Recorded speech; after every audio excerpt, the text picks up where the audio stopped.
Welcome to the complete comic book history of the Dark Knight. I am Salazar Knight, and these are the first 3 years in the Silver Age of Batman.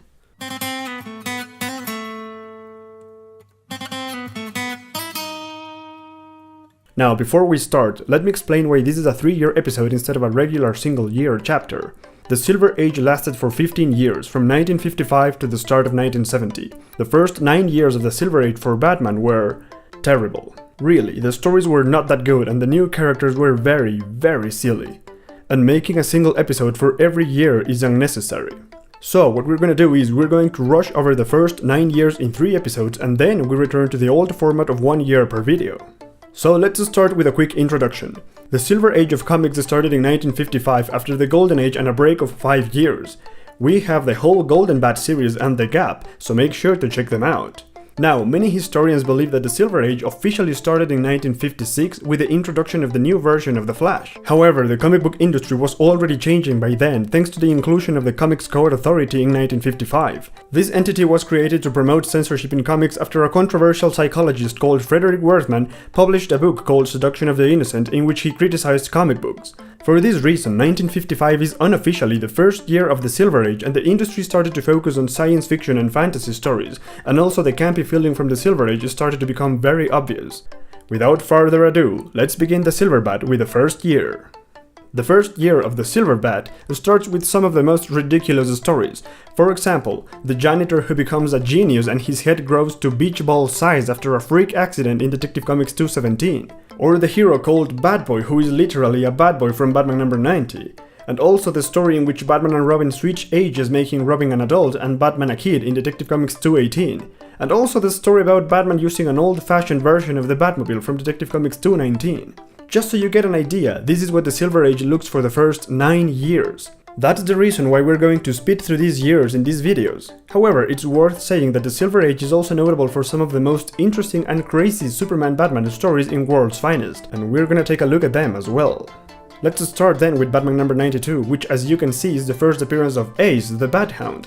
In this story, Batman and Robin find Ace almost drowning and they take him back to the Batcave. Bruce posts missing ads everywhere, but nobody claims the dog. Soon, Ace starts joining Batman and Robin on their missions, and one of the criminals they capture gives him the name Bat-Hound. Sadly, by the end of the story, Batman finds the owner of Ace and the dog is returned. But don't worry, we'll see him soon enough.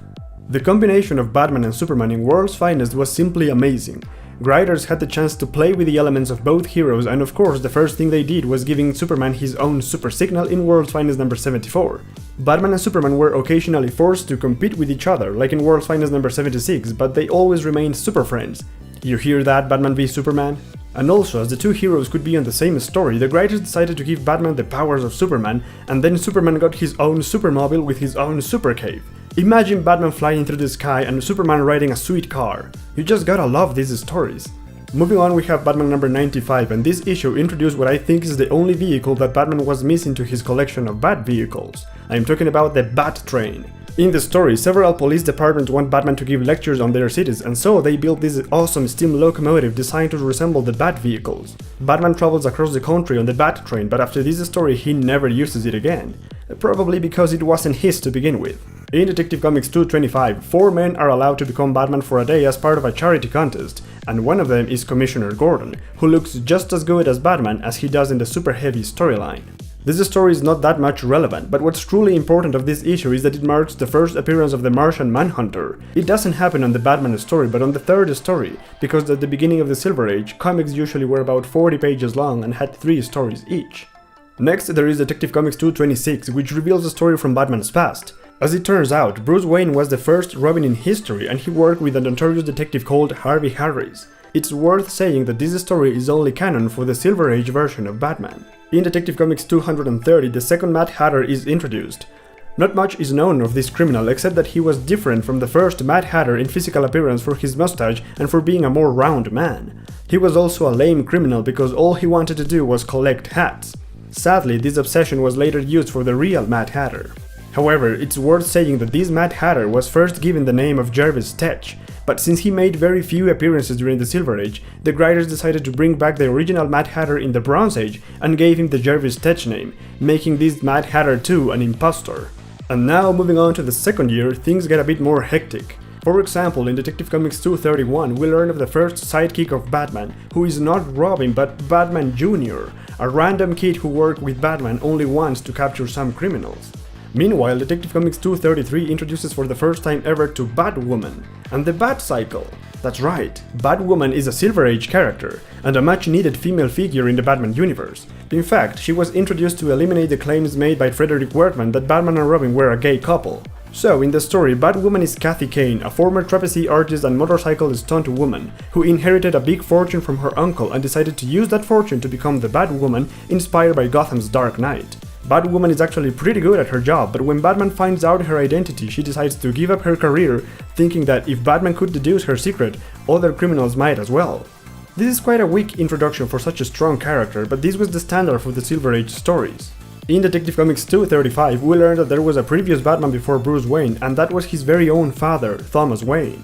When Bruce finds an old costume used by his father for a masquerade party, Bruce recalls his early childhood and finally deduces that he might have been inspired by his father to adopt the Batman identity. In the story, Bruce also learns that Joe Chill murdered his parents under the instructions of a gangster called Lou Moxon.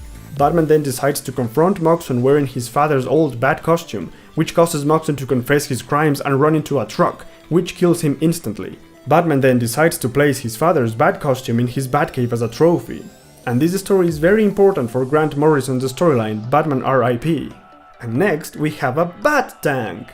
But seriously, at this point it is essential to mention why this is the first year of the Silver Age. At the same time as Detective Comics 236 and Batman 103 were published, so was Showcase number 4, featuring the new and improved version of the Flash. Gone was the Golden Age character, and this new version of the Speedster was introduced in October of 1956. This is widely considered to be the real start of the Silver Age of comics, as it brought back the superheroes to the spotlight. But we all know that Batman never left. Meanwhile, in Detective Comics 240, Batman wears a tuxedo to stand trial. Very classy and ridiculous.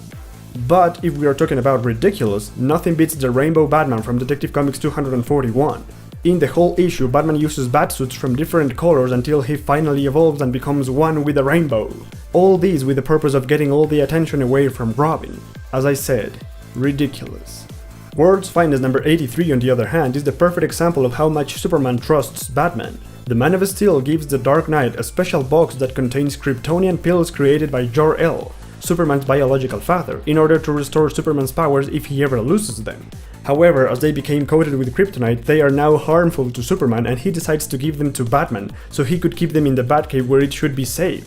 What's more, these pills can give a normal human the powers of Superman. This was a very easy decision by Superman because Batman was his best friend, and he was a nice guy, mentally stable. If the new Superman would give that sort of power to the new Batman, who is a complete psychopath, it would be total chaos. Now, there are a couple of interesting facts in Batman number 107. First, we have the first mention of Owlman in comics. Yep, the hero who was created by Gardner Fox and Mike Sekowsky in Justice League of America number 29 as a counterpart for Batman. In this story, Owlman is none other than Robin after he became an adult for a short time.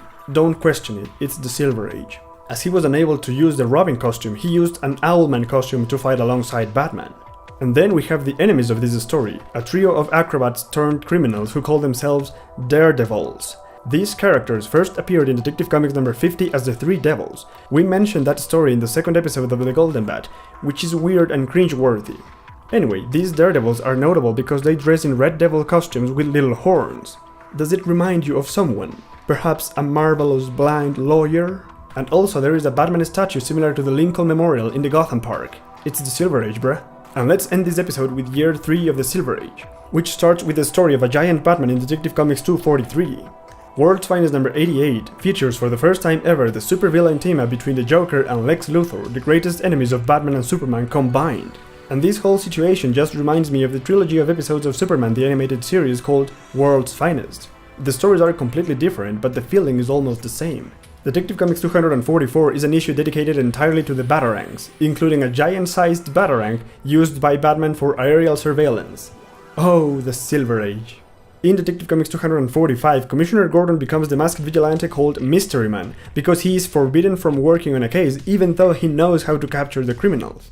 Batman is the one who comes up with the idea of Mystery Man, and the plan is a success, except it's very ridiculous. Detective Comics 247 introduces the character of Professor Milo, a scientist who gives Batman a temporal fear of bats and causes him to adopt the identity of the hero known as Starman. Fun fact, Professor Milo appeared very rarely in the comics, and he's probably best known for his appearance on Batman the Animated Series, on the episode Moon of the Wolf, which is based on Batman number 255. Next up is World's Finest number 90, and you remember the super pills that would give a human the powers of Superman, right? Well, it's because of that pill that in this issue, Batwoman gets superpowers and she uses them to learn the secret identities of Batman, Robin, and Superman. Or at least, she tried. Batman number 113 is a very interesting issue as well as funny. Funny because Batman meets Fatman, and no, it's not Kevin Smith, and interesting because of the Batman of Zur-En-Arrh. Let's start with Fatman first, a circus performer who makes fun of Batman in a very nice way, as he is a very big fan of the Dark Knight. When Fatman is invited to be part of the dynamic duo, he is very happy to join his hero, and he actually manages to save Batman from some small-time criminals. So, the next time you see this guy, just remember that he is cosplaying as Fatman. Now let's move to the Batman of Zur-En-Arrh.